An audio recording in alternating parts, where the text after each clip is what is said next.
Welcome to the Big Fat Gay Podcast. My name is Dan Oliverio, and I'm a public speaker and author and chubby chaser. And today we're going to talk about the things that are weighing on our minds. It's a warm day here in sunny Los Angeles, and it's just going to get hotter. I don't like that sound of that at all. No, that's bumming me out. I'm Trevor Keeson. I'm a super chub. I'm a writer, and I am feeling the climate despair this week. The world might not get hotter is the good news. Doubtful. It might just stay as hot as it is. I'm sorry, Right. which world were you speaking of? Our world. Oh, the world, the round world. The human world. Yeah, I think that's gone. My name is Michael. I'm a chaser, and I need a break. That's all I got. It's one of those months. Hey there, my name is Don Marshall. I'm a big chubby guy living in sunny Hollywood, and today I intend to be heavily air conditioned the entire day, which improves my You have the mood best drugs, Don. Welcome back to the Big Fat Gay Podcast. Thank you for spending another hour with us. It's so good to hear your voice again. That's right, we can hear you while Yeah. you're listening. You're the one breathing in the car, aren't you?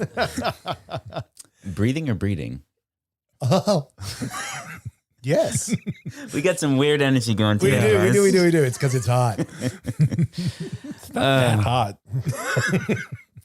Oh boy. Well, let's just, we're going to dive right on in. Because we have stuff to talk about? Yes, we do. Is there something real? Yes. That we have. We're in pop culture now. as our I thought of a name for the fictional driver who's always screaming, clutching the wheel. They're Schrodinger's car. Oh, okay. Because they might exist, but they also don't exist. And there's no way to Until prove. they crash? Yeah. They- Anyway, speaking of driving, Don gave us this Yay. little lovely thing from The Root, which is the Funky Boutique. Savage. I don't know if how you pronounce the Savage X Fenty. Anyway, It's a question I like mark. Savage by, so I'll say Savage by Fenty can handle the curves and run all the lights in their latest campaign, which I just thought was delightful. Which is Rihanna's fashion company? Yes. Which recently made her a billionaire. Yeah. She just kind of Holy crossed into that threshold, which, what happens when you make your clothing accessible to fat people? They buy it in mass quantities. So it's a beautiful photo spread featuring a all-female motorcycle. It wouldn't be a motorcycle gang. Club? Crew. Okay, crew. Group. Who are mostly like these beautiful, large women on bikes. And I think mostly of color, yes? Mostly of color. all black. All black women. Yeah.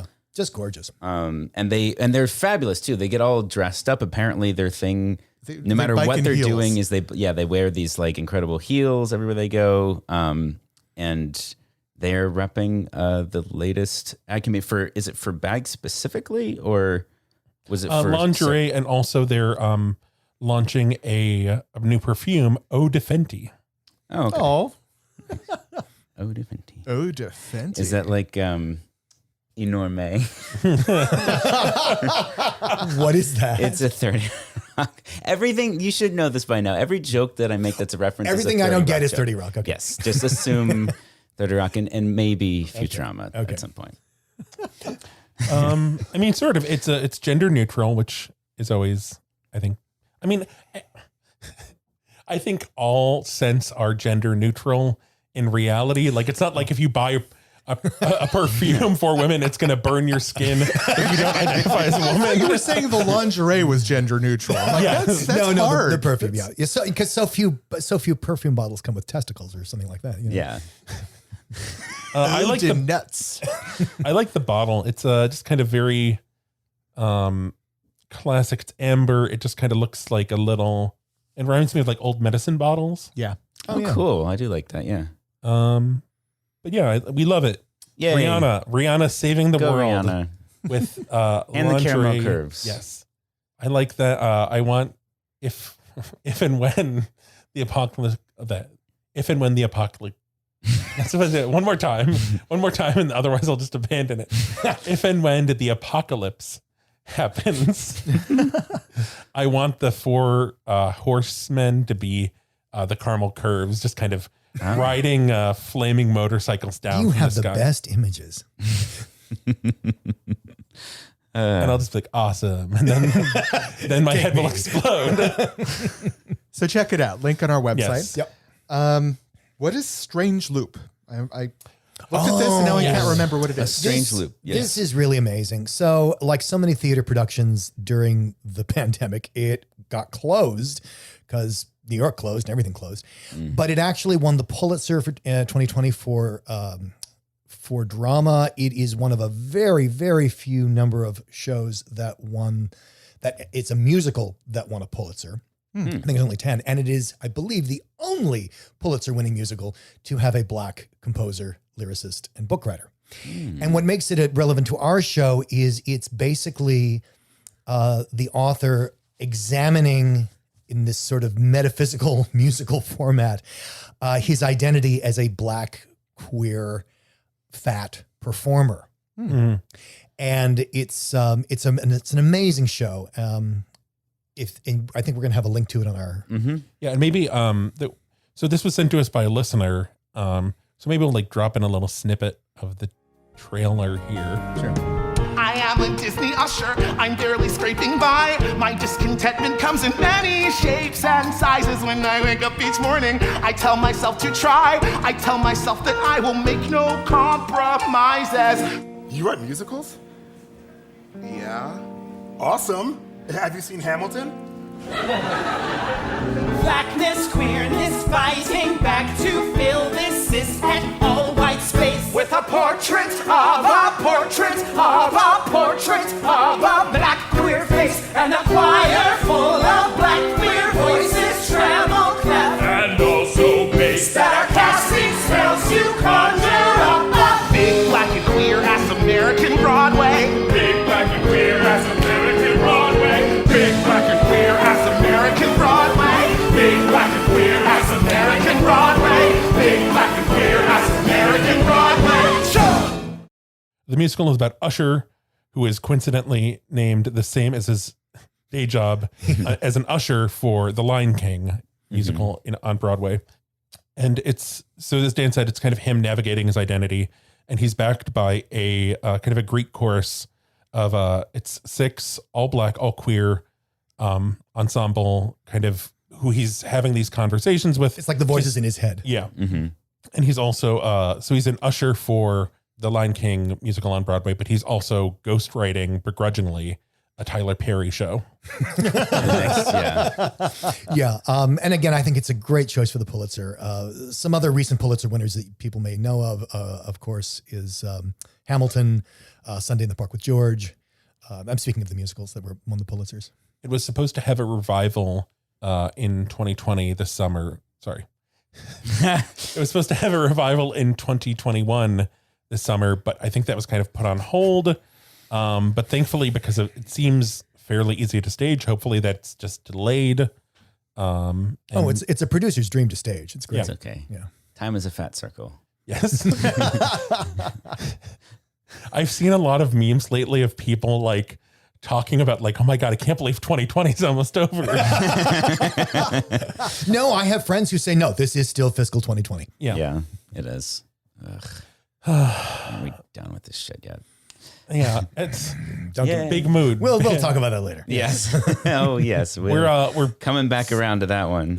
speeding right along with alongside the caramel curves. We're all on motorcycles now. We're an apocalyptic motorcycle gang, and we're veering into Fat Watch. It's Fat Watch 2020. It's a joke. I know I said 2020 this time. So I stumbled across this and I just love it. Bon Appetit has started. What? I didn't know it was Bon Appetit. Yeah. Well, it's a subheader of Bon Appetit called Healthy-ish. And they have been doing this column called Person of Interest, where they highlight just different people who you should have on your radar. And their latest two are fat people, which you love to see. Also fat people of color. Love to see it more.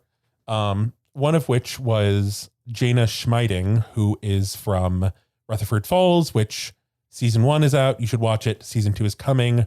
Watch it so we get season 3. I haven't seen it. Is there? It is one of the smartest sitcoms you'll see. It's I remember talking about it. do you know the premise? Like before it came out. Yeah, I remember because we did our little preview of it. Yeah, so it's basically this small, vaguely Midwestern town where the descendant of the town, the white descendant of the town's founder, and this Native American woman who's in charge of the cultural center, they're best friends. But the sitcom is largely about how do you talk about the town's history from these two very different perspectives. Right. And I remember the commentary being basically, this is what Parks and Rec should have been. perhaps. What service is this streaming on? It's on Peacock. Okay. And she's the lead in the show, right? Yeah, she is very much so. And also I think she has a hand in the writing. Yes. Yeah. Which she talks about in her interview with Healthyish. And she's mainly talking about her identity as a Native woman and how that intersects with food and wellness and just kind of how wellness is so white and the colonization of the diets of Native people and just kind of trying to reclaim the identity around food and the culture around food and trying to rebuild that because it's been wiped out. I thought was interesting, and remind me the name of the other person from the other. Jessamyn Stanley. Yeah, what it really resonated with me about her article is she's talking about how, she's a Black woman who's a yoga instructor, and she always felt this sort of sense of imposter syndrome. And having to work through, and she talks about this in the article, having to work through her own sense of her own inner white supremacy, like she's not entitled to do this. And the thing that was striking me as I read the article was like, but white people comes from India, yoga comes from India, and it's not part of the, Northern European tradition. So it's to me, it's sort of odd that, but we consider it here in Los Angeles, you think yoga instructor, you don't think somebody from India, you think of some very, very slender, very, very blonde white woman.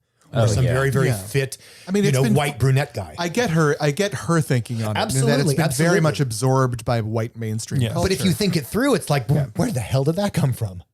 And I think that's what probably Trevor is pointing to. fashionable. Yeah, and Trevor, that's what Trevor is pointing to in the article by Jana Schmieding, that a lot of these practices that are quote unquote wellness, they're actually just sort of white people's invention of wellness. Whereas, it's not like the Native Americans didn't have wellness or didn't have a culture of healthy cuisine and what does that mean even to say healthy cuisine?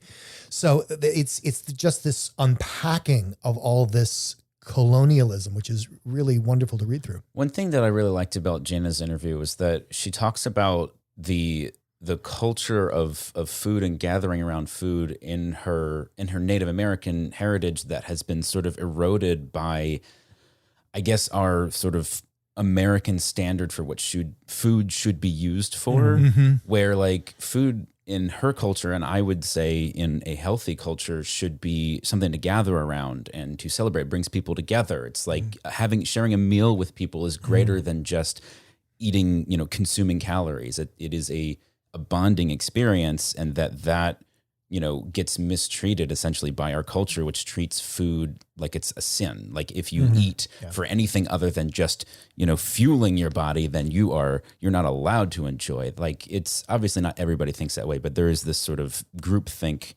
that makes you feel guilty for wanting to just enjoy a meal. Like I've watched it before, but I watched a College Humor video, written by Reka from years ago. And it's basically like her and her friends sitting in a fine restaurant, and it's the end of the meal, and they're like, "Oh, we're so stuffed." And then the waitress says, "Oh, who would like dessert?" And she's the one person at the table who's like, "I'll look at a menu," and everyone else just shames her for the rest of the skit. And then like her blow up at the end is like, "Don't assign morality to food. Like if I want dessert, that's fine." And I kind of like that take, I guess. And Jana talks a lot about stuff like that. I just quickly have to say, so we were out with a bunch of Dan's friends, and the same thing happened. It was just, dessert. I was like, I would like dessert. And everyone's like, oh, no, I don't want dessert. Couldn't possibly. And I was like, okay, but like, this is my dessert. Yeah, that's how it ends. Because then everyone was like, oh, I just want to taste. That's I just exactly want how another this. taste. That's the punchline at the end of the skit is that she gets her cake and she's enjoying it. And then everyone goes, well, I'll have one bite and dives in. And it's like, it's one thing, but it's like, there was like, I don't know, was it 6 of us, 8 of us? It was a lot. And it's like, it's not that big. Like, if food is meant to be shared, Trevor. That was my this is my childhood. dessert. I would want dessert. My mom would shame me for wanting dessert, and then my mom would eat half my dessert. Yeah. God damn it. But yes, going back, kind of to wrap this up, healthy-ish. I love to see it from Bon Appetit, especially after kind of, I don't know how many people are familiar with the shitstorm at Bon Appetit I don't know if it was last year or actually the year before that, because, time is a fat circle. He was in one of the 20s. But they're trying, and I think this is, I love it. More fat people talking about their identities and how they intersect with food and movement and wellness. Absolutely. All right. Well, I think that leads us unwillingly into our main subject, which is we're veering. It's more motor. We need motorcycle sound. We need some motorcycle tires and revving. I feel like I'm the only person here that could claim caramel curves. So yeah. Well, we don't have to be. We're not. We'll be the Queenie curves. I don't know. So this starts with a mailbag, actually, but it will broaden into a larger topic. Let's quickly.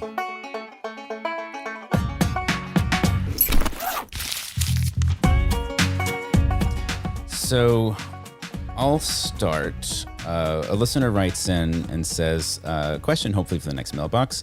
How are you guys feeling with Big Bayou around the corner and the Delta variant cases on the rise? Lazy Bear just took place last week, and now a bunch of bears that attended are coming out with their positive COVID test results. And that event had vaccine policies, mask mandates are coming back to San Francisco, etc. Stay safe, sending big hugs from San Francisco. And that does just sort of raise the broader question. It's a great question. Yeah. It's a good question. And the same thing, by the way, happened in P-Town for Bear Week. There was an outbreak. Now, and I guess the first thing to address, which is the first point Dan brought up, was about P-Town. Basically, that only one person ended up in the hospital, I think is what you said.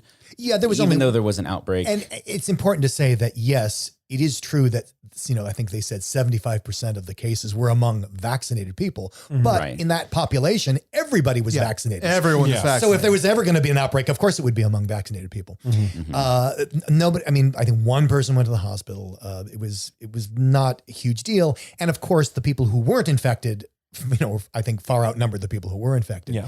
But it does bring up that question of, how do we feel safe? Do we feel safe? As somebody I read online said, the vaccine is not a force field. Right. Yeah. So I guess to start this with the right context, we have talked about this a little bit outside of the show and gotten, we've started to bat some thoughts around, but we actually wanted to sort of work through this live. So we haven't decided anything.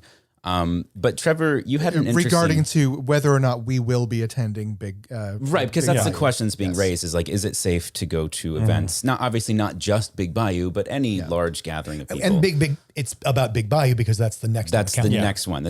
We're not singling out that event. It just happens to be on the radar. And Trevor, you had an interesting context for this about going to events in general. And do you remember what it was? No. Like you go expect so there is a phenomenon that happens at any gay event and of course therefore Chub Chaser events. Oh yes. And it's a phenomenon that is jokingly referred to as kennel cough. Because you get all these men together, a bunch of dogs together, and they get kennel cough. So now I remember Michael's talking. So basically anytime I go to an event, I expect to leave the event sick, whether it's just a cold or a flu or something, just because so many people are not only just so many people descending on one place, but so many people traveling, going on airplanes, possibly multiple airplanes. Well, and literally getting in your face. And this is not singling out gay events, because this happens to me when I go to Comic-Con, game developers conferences, all of that stuff. Yeah. I'm going to get sick a few days afterwards. I would argue it's probably worse at cons, because I know so many people that go to cons and they also have, I was talking about my routine about I take vitamin C every day. I have lots of stuff. I'm making sure I'm extra hydrated and everything. Everything I need that I know like helps my immune system. And I know friends who go to, cons either doing cosplay stuff or even just like as vendors, like they have so many layers of preparation that they go through.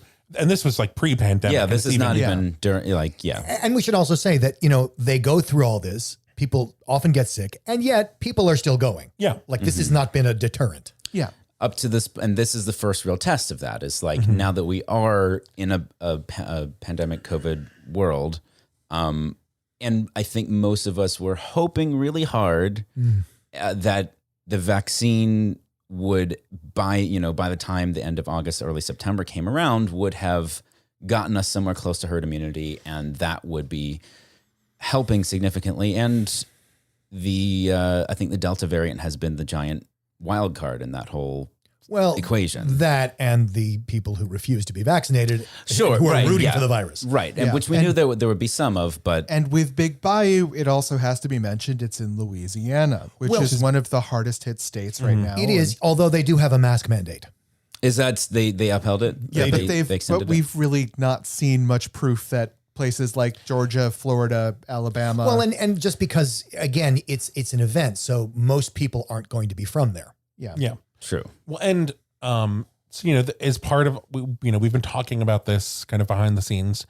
So New Orleans, Louisiana does have the mask mandate right now, but it's set to expire on September 1st, which is basically right when the event starts. And while it could be extended, that's up in the air. We don't know that it'll be extended. We don't know. And like I was pointing out, what about the people who are coming from Florida? Yes, Like they've never had a mask mandate.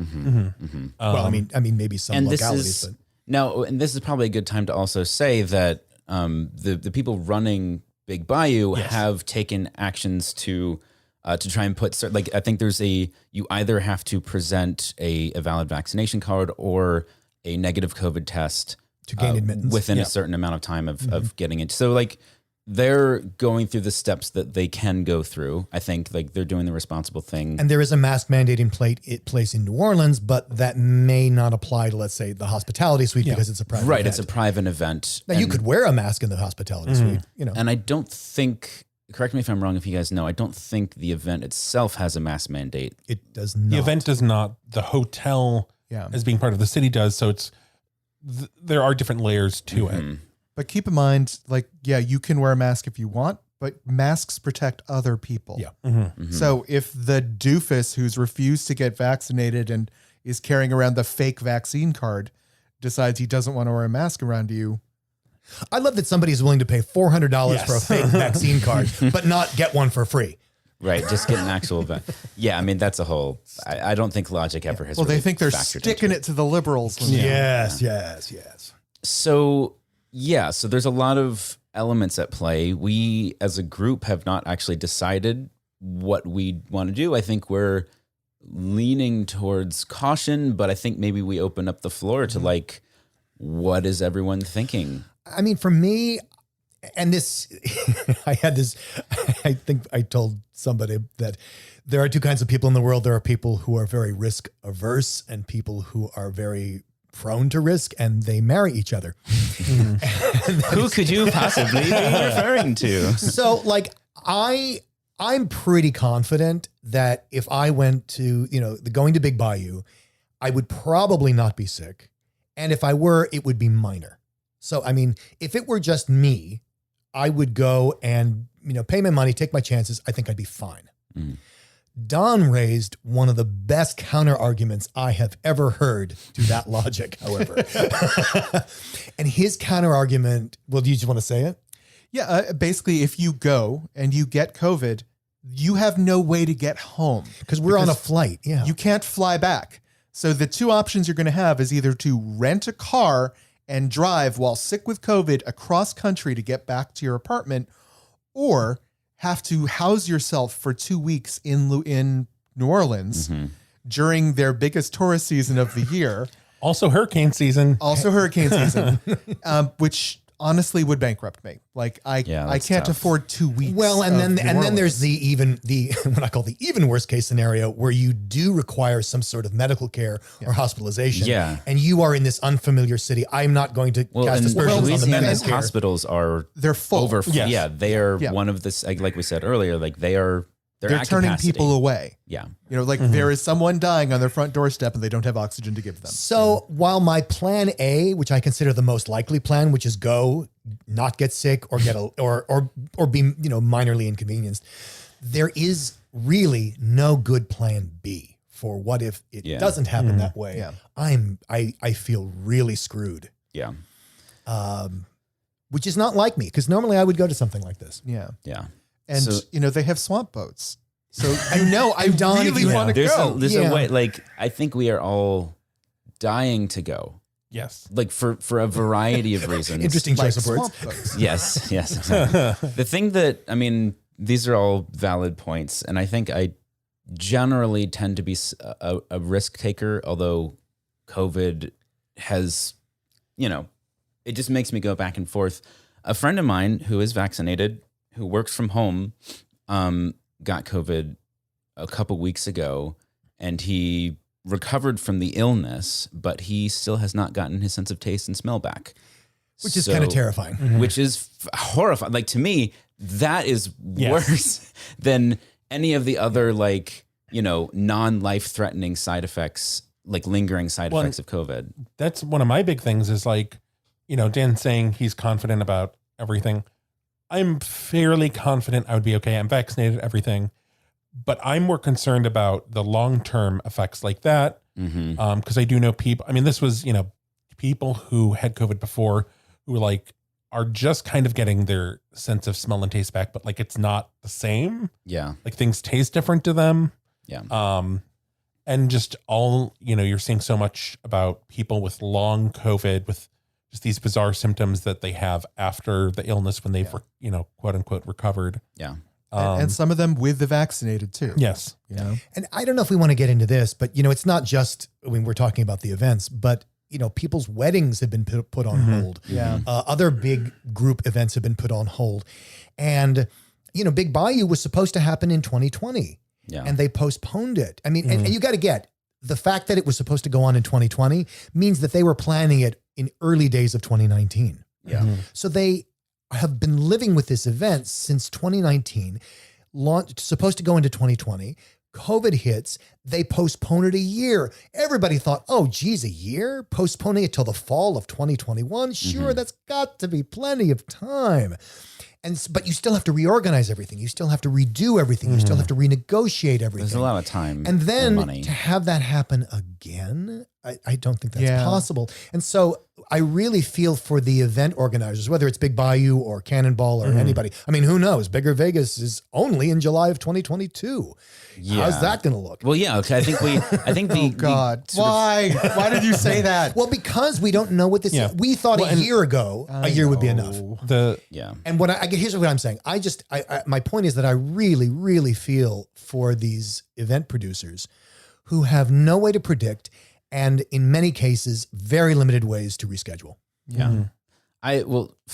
So regarding that, whatever we decide, if we end up canceling or if I end up canceling, I personally am not going to ask for a refund of my ticket. I know that they probably make money in other ways, like excursions and that's not all of it, but they can, it sucks for everybody and I can afford, I can let them keep that. Yeah, that it breaks my heart to have someone try that hard for something that, believe me, there are easier ways to make money. And honestly, for something that, that's feels needed right now. Absolutely. Like I need to be around some people. I need to get away from my apartment. Yeah. I need to enjoy, please, if you're listening, don't feel like we're ever going to condemn you for going to this thing because we get it. We get the want, we get the need. And I love New Orleans. But at this point, I feel like, and you can edit this out if you feel it's inappropriate to say over the air, but I feel like we can't endorse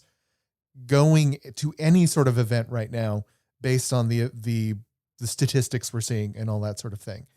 It's it's risky right now because the Delta variant is out there and the Lambda variant is on the rise. Well, I mean, I don't know about endorse. I think it's just valid of us to say we don't really know what to do yet. And if you don't either, that makes sense to us. And if you're going, I get it. And if you're not going, I get it. I'm just saying we're not going to condemn anyone. Absolutely. But I don't think we're going to put the Big Fat Gay Podcast brand of absolute safety on anything either. No. Well, I mean, you just have to do what's best for you. And there's some people that just, they need this at this point, and it is just kind of, it is worth the risk to them. And they're driving to the event, so there's not a risk of getting stranded there. And there was someone posting on the event app, they've had COVID twice and they're vaccinated. I think it was both cases were pre-vaccination. Yeah. Like one was at the very, like they were one of the first people with COVID kind of, back in March or February. Man. And then they had it again in December, and they are being, taking many steps to be as careful as they can, but still feeling comfortable to go to the event and, party and everything, which, Well, God bless you. Well, but no, that makes sense to me, because if you've had COVID twice, you do have some sense of how you do with COVID. It's not the big mystery that people like us are dealing with, is like, what if I get COVID? What will that be like for me? Will I lose my sense of taste and smell forever? Or will I just be sneezing for a week? This person has some real life, has some lived experience in their body for that. And I think that might give them some comfort and some power in the decision-making. Whereas for us, it's just one big question mark. Well, it's so unknown, which is what we're seeing, which is why, like, I don't think there's anyone that listens to us that isn't vaccinated. But who knows? If you are Schrodinger's car, and just like, well, I don't know about this, please get vaccinated. There is so much at this point literature you can read of people who've done, because you want to see the research or whatever. People have done the research. People have neatly packaged it. And the longer we go with lower vaccination rates, the more chances the virus has to just kind of mutate out of control and blow through the vaccine. I would say this, and maybe I'll get shit for this, but if you are not vaccinated or on the fence about being vaccinated, I promise you, it has nothing to do with the vaccine. Yeah. This is a different issue you're working through. And you see this from the people who, like, they just needed to talk to a doctor. Well, why didn't they talk to a doctor? Yeah. So because once they start talking to the doctor, they're like, oh yeah, that sounds like a good idea. I should do that. Or the people who are like, absolutely not. I will never do it. I'll absolutely never do it. Again, that's not about the vaccine. That's about something else. Yeah. Yeah. So where are people leaning right now? Like I will say that I am leaning towards canceling. Yeah, I'm in the same boat. I am an eternal pessimist, and I have been working very hard to not do that. And I think I have to say I've been doing a good job. You have, because we had that little, I wouldn't call it a fight, but it was that thing where you were like, absolutely not about something else. And I was like, don't kill my hope. Yeah. And like, I know we're probably not going, but don't say it like that. and you've been really wonderful about being like, maybe if things get better. It could be better, but it's just like, I don't know. The fact that I woke up the other morning and I tweeted about this the other morning, or I guess night, whatever. I was having a dream that I was having a conversation with some random girl I went to high school with, and she was just expressing climate despair stuff. And I, in my dream, kind of gave this impassioned speech about, I think things are getting better. I think people are waking up. And then I woke up to the news that, like, the New York Times. No, actually, things are terrible. Yeah. And we've got 10 minutes to put the planet right. Yeah. Basically. If we work really hard, it cannot get worse. But we're past the point of reversing. Yeah. Which, not great to wake up to after that that dream where I'm but like, you made that speech. Yes, in my dream. So, I mean, I've really been watching to see, like, okay, it could get better, but also, like, I'm at the point where it's like, I don't know what would make me feel comfortable going at this point. I'm at like 80% not going just because. Well, that was something that I kept trying to put to you was, I get that you are uncomfortable going, but what would be the circumstance in which you would feel comfortable? And it's very hard to answer that. Yeah, It's very hard to answer that. Yeah. We keep getting more of like, don't do anything. Yeah. Like there's just so many things, and just seeing these states that are surging, like setting them like they're on fire, and it's like, hand me the gasoline. Yeah. I mean, no, it's like the state's but on fire and the we have- governor's prohibiting all fire departments. Yes. you know? We have very specific test balloons going up with like Big Bear Weekend? Lazy Bear Weekend. Lazy Bear Week Weekend. and Lazy Bear, yeah. Where like they took the right precautions from what I understand. And it's People a were frickin- vaccinated. And can I just say, for those who don't know, Lazy Bear Weekend is an outdoor event. Yeah. Yeah.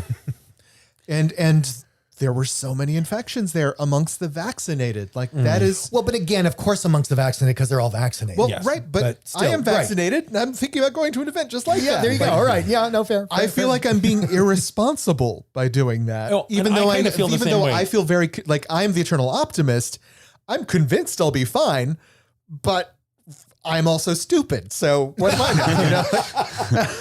Well, and that's kind of something that I don't know. I've talked with Dan a little bit about, is just my Midwestern Catholic upbringing of like, it's the right thing. Like, I feel like the right thing is to not go, and that people should, and it's painful because it's like, Yeah.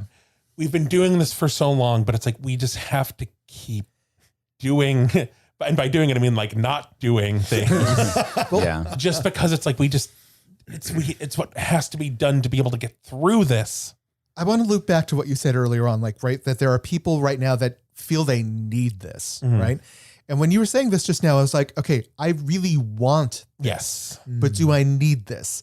And if I go because I want it, am I making it less safe for the people who are going because they really do feel like they need it? I don't know. The thing that keeps bouncing around in my head, besides obviously all of the other good points that have been made, is that if I were to go, and this would be my first event, and I was really excited for the opportunity to engage with the community. I was really excited to do the live episode of the show. Like that was the thing, the number one thing I was most looking forward to.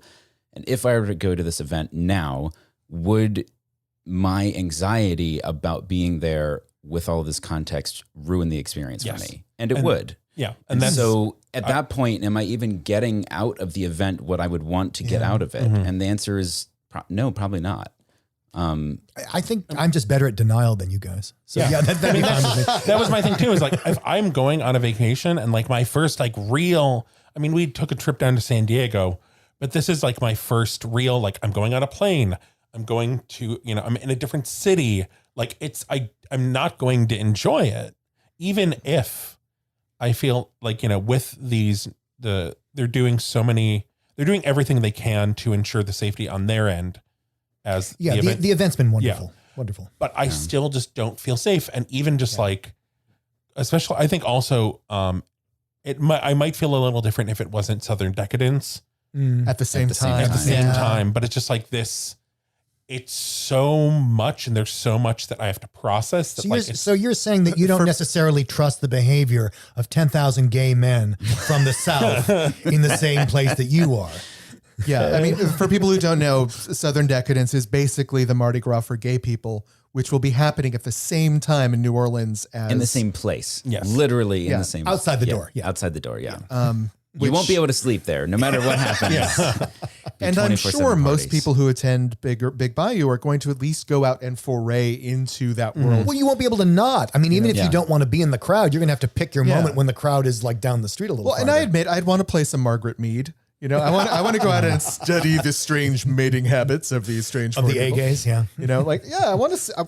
I'm curious, and that's not a good mindset to be in right now. In an effort to disseminate all information, so I did a little digging, and a good friend of mine is the head of a very large organization that is not currently able to gather. And a lot of what he's been doing is researching, attending seminars and information sessions about the things you need to worry about and think about for large events. And consistently, the number one safety factor for an indoor large scale event is whether or not the air filtration system 100% filters the air versus recycling some percent percentage of it. Yeah, and I don't Without filtration. I think with the exception of an airplane, I can't imagine any hotel space that has 100% Without upgrading. Without yeah. Well, so I mean, nothing. I can't think of any space you could book in the country. there are people that are updating their space. Sure. For that For that but reason. not prior to. So I can guarantee like the super expensive hotels are probably doing it, you know? Just So- to be able to say they've done it. You know? I reached out to the Royal Sonesta, which is the Big Bayou Event Hotel, asking about this because on their website they don't have that information posted. And so they wrote me back and said, you know, they wrote me back and just pointed me to the page where it talks about like the precautions they're taking about COVID. And it's a whole bunch of like, we're following like local regulations and it doesn't say anything about. And so I wrote them again and said, hey, and they wrote me back and said, well, we just talked to our engineers and they said that our system is up to all current regulations. I'm sure that's which true. to me, which is probably true, and to me means that it doesn't actually. I hate to be that guy, but I'm curious if the regulations they're following are state or local or federal. If they're state, Well, all. I don't trust. Well, there are no.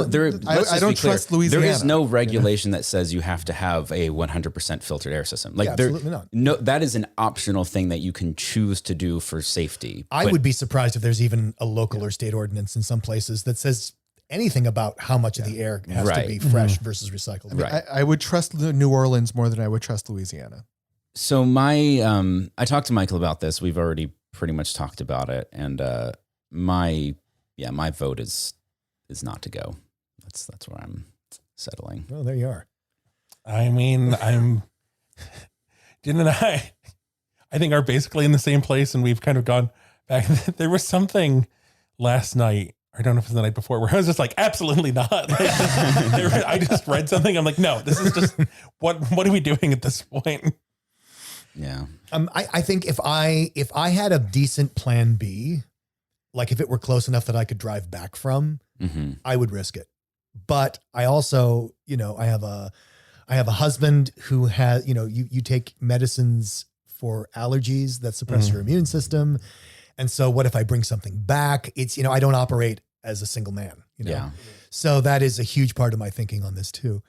So while there are reasons I would go, and honestly, this is the event I have most been looking forward to more than, Yeah.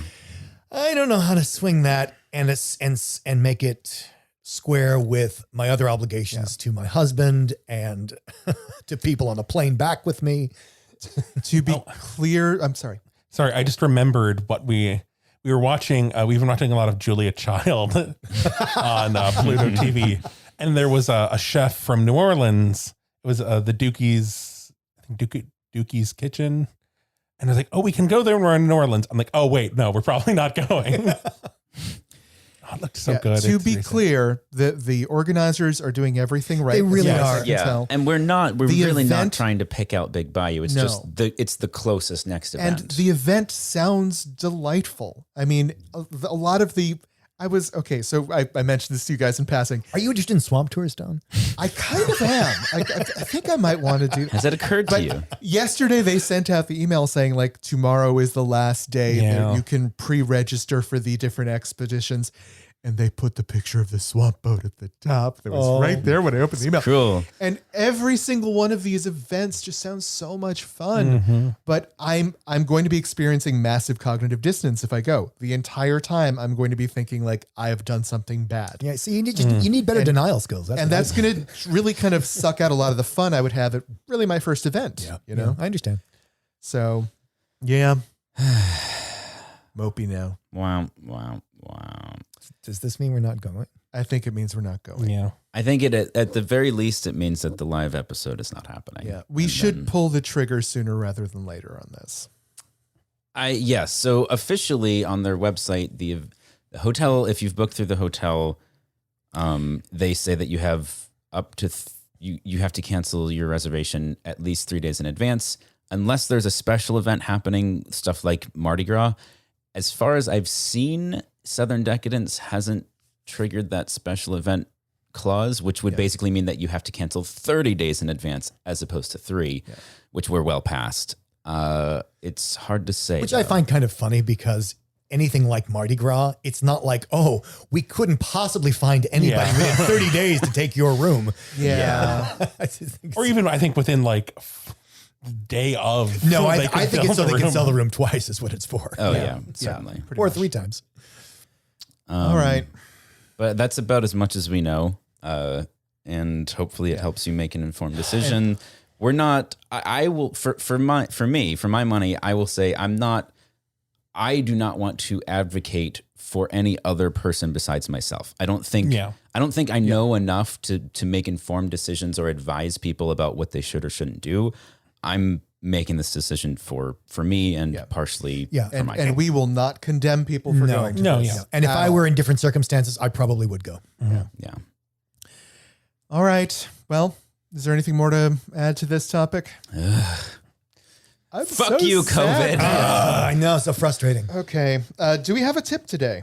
Do what's best for you. Follow your dreams. Take care of your health, both mental and physical. Yes. I don't know. I was thinking about, and I've said this to Dan, so maybe this is a tip for people who have decided what's best for them is to not go to the event.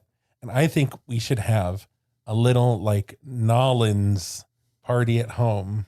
Oh, I was thinking about getting so Café du Monde is one of the Just iconic. iconic, wonderful parts you mentioned of going to New when Orleans. people say beignets in New Orleans, they mean beignets at Café du Monde. And because they are such an icon, you can get coffee from them. You can get the beignet mix. as in it's available in grocery stores. Yes. I mean, not every grocery, but I see it more and more. I've definitely seen And it. you we can saw it at certainly the- order it from them. We saw it at the Korean grocery store the other day, which I was just like, oh, like, okay, like go Cafe Du Monde being at H Mart. And just, I don't know, treat yourself. I was saying before we started recording, maybe we could rig up a bunch of humidifiers and an industrial fan. Crank the heat. For Dawn to get that fan boat experience. Just get a stuffed crocodile to attack me with every once in a while. That's right. And get some rotisserie chickens to just throw on the floor. I do have the perfect cocktail for it. If we don't go, I think I will order a King's Cake from New Orleans. A friend of mine gets that every year, and it looks very festive. And Can you get it exciting. off season? I don't know. All right. I think you can. Check out Gold Belly. Okay. Check out Gold Belly, listener. You can get That's our tip. You can get a muffaletta from Central Grocery. yes. Will they ship it? What is a muffaletta? It is the most heavenly of sandwiches. There's all these things I want to go to New Orleans for. It's a muffaletta. It is a sandwich made of all these wonderful Italian deli meats and tapenade and a little bit of giardiniera and olive oil, and it is compressed on semolina bread. It's really good. And it's sounds nice. I don't know how authentic it is, but I know that you can get them at Jones on 3rd in LA. in LA. Yeah, maybe. Well, you can get it from the place. They'll ship it. It's like they ship it. You get it in 24 hours. And it really, if you wouldn't want it made travel fresh, you would want it. No, you would want it made the day before, so the bread and everything has a chance to marinate. So it's not a bad idea. Okay. Interesting. All right. Let's. If we don't go, let us order a muffaletta picnic for ourselves when we do an episode of the podcast. Maybe we should also think about putting together another live Zoom special, summertime special. that we Live can- from New Orleans. Yeah, They in can have quotes. New Orleans backdrop. Yes. Don we'll get a video of a fan boat and you can have that as your virtual Zoom background. Hey. Like we'll put like a really long flowing wig on you and blow some wind past your face so people can tell that You're moving. he's I would look very strange with long hair. All right. Well, we have a bit today. Yay. Ooh. So it occurred to me after I wrote all this down where I'm like, okay, this might sound like I'm making fun of medical technology. I am not. Right? Science is an evolution. And sometimes to get to the right answer to things, you must go through the wrong answer. So some of the things that I have are these sort of epic misbeliefs that medicine has had about the human body in the past. All right. So Pliny the Elder, Oh yes. ancient Roman philosopher and naturalist, believed all of the following were side effects of women's menstruation, except for which? 1, killing swarms of bees. a side effect of menstruation. A side effect of Is that menstruation. bees drop dead? Killing swarms of bees. Okay. 2, dimming the brightness of mirrors. What? 3, blunting steel blades. Or 4, controlling the minds and hearts of men. Oh, controlling the minds and hearts of men. Which one of the following was not? Oh. Oh, 3 of those are real. 3 of those are real. Oh, Which God. one is the fake? Oh, jeez. I want to say. Well, then it would be minds and hearts of men because the others are all have to do with like the natural world. I would say killing bees. Okay. I would say blunting steel blades. Okay. The correct one, the one they did not believe, was controlling the minds and hearts of I men. win. Well done. Yeah, all of the 3 things. And Pliny the Elder was, while he's not necessarily a physician, his research was used by physicians up until like, I think the Middle Ages. Yeah, that's true. Until we had science. Yeah, exactly. Which of the following was not a belief held about masturbation during the British Victorian era? Oh, Okay. Jesus. That it was good for you. 1, it led to women being flat-chested. It would drive you insane. Uh-huh. It would grow hair on your hands. Or it would lead to same-sex attraction. Huh. Which one was not a belief held in British Victorian I'm going to say era? growing hair on your hands because I have heard that, but I don't know that that's Okay. from that era. All right. We got Michael with hairy palms. I'm going to go with it would lead to women being flat-chested because I don't think they considered women sexual enough to even masturbate. Like I don't think that was a concern. Okay. I'm also going to go with flat chested because I can almost see like masturbation being used as treatment for flat chest stuff in just that time because they would just do that sometimes to like, I don't know. She's hysterical. Just give her this vibrator. I love her. She's so funny. No. Fill it with bees. Yeah. Well, the correct answer, the one they did not believe, was it would lead to same-sex attraction. Really? Yeah. They did We all believe that fail. a woman masturbating would provide a flat chest and I think it was high cheekbones, which was considered to be unattractive. Of course. You got to love how beauty standards just completely random. And that they're always inviolable. Yes. From ancient times through the Middle Ages, in what I'm assuming was Europe, the article I read did not specify where this was. I'm guessing it was Europe. What did people believe that breast milk was? Oh dear. Oh. 1, biblical manna from heaven, the same substance the Jews ate while fleeing Egypt. 2, menstrual blood that had been heated, coagulated, and whitened by hot air. 3, liquefied bone and brain matter, which explained why women were inferior physically and mentally. Or 4, a physical manifestation of moonlight, collected and distilled by the woman's body. I'm going to say manna from heaven. I want to say, just because I like it, the moonlight. Moonlight? I have no idea. That sounds too pagan to me. Well, that was kind of why I like it. But Keep in I mind, have no ancient idea, through Middle but Ages, so- I know 2 things. I know that I'm lost, and I know that Trevor's usually right. So I'm going with moonlight. Okay. The correct answer is, in fact, menstrual blood that had been heated, coagulated, and God. whitened by hot air. When will I learn to go with the dumbest one? I was absolute convinced it stupidest. wasn't that because I feel like they would have tried to replicate it. Maybe they did. Who knows? Last one. Ready? The Roman physician Galen, whose work influenced medicine well into the Middle Ages, believed that the brain was made of what? 1, fat suspended in mucus. 2, wind contained in intestines. 3, sound waves trapped in muscle and fat tissue. Or 4, solid semen that would be liquefied and transported to the testes. What's the first one again? Fat suspended in mucus. I'm going to go with that. just Yeah, 'cause I also want to it's go the with least. that. It's just everything else is just Got 2 with fat. preposterous. I have no idea. Sure. Fat suspended in mucus. We're all going down together. All right, everyone's reaching for the fat, but in fact, it was solid semen. Galen believed that the brain was made of semen. And this is why women didn't have brains? The article didn't go into that one. Okay, fine. But Oh, can I just wanted to say we were all kind of groaning at the whole like menstrual blood thing. I just want to clarify. That's not because it's about women's menstrual cycles. It's about the fact that it's blood. just so like I don't want to Well, like. and the preposterousness of the. Yeah, it's ridiculous. Yeah, I just For don't me, want to it's just sound that like. it's dumb. You know? Yeah, I just don't want to make sure that we're not like perpetuating the stereotype that women's menstrual cycles are like gross and icky and like.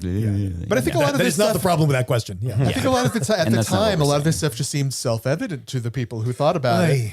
Aye. So now maybe we can understand how misinformation can fly around the world so quickly. Oh my God. And those people are alive today not taking the vaccine. Oh God, did you see there was someone that the reason they didn't take the vaccine was because they saw the movie I Am Legend? What? Oh, Oh right. my God. Yes. Oh yes. my yes, God. Yes. My favorite COVID idiocy is, and I heard this from a physician on NPR, she was being interviewed. You know, she's having to talk the patient through their concerns about vaccination. And at one point, she, you know, puts a magnet on her own body and the magnet falls off. And the patient Oh, I is saw that. stunned. Is stunned because the patient had heard from Fox News or some other story that, you know, the COVID vaccine magnetizes you. I saw a woman Well, at a it's a town hall tracker. meeting. It's they inject a tracker in you that is magnetic. Oh my I saw a woman at a town hall meeting screaming about that at a city council, and she takes a key, shoves it, and like holds it against her neck, And it then it sticks. And she's like, "Look, it's proof. I'm magnetized." But oh Your key is aluminum, idiot. God, the dumb is real. Well, maybe you have A key stuck to your a neck. key stuck to your neck, and you want to tell us about it. We're on Twitter and Instagram as @BigFatGayPod. We're on Facebook as the Big Fat Gay Podcast. Leave us 5 stars there. Leave us 5 stars on Podchaser and Apple Podcast. See the articles we talked about at www.bigfatgaypod.com. You're more motorcycle sounds here. You're rolling with us. We're going down the highway with the caramel curves. Now you're part of the Big Fat Gay Pod crew.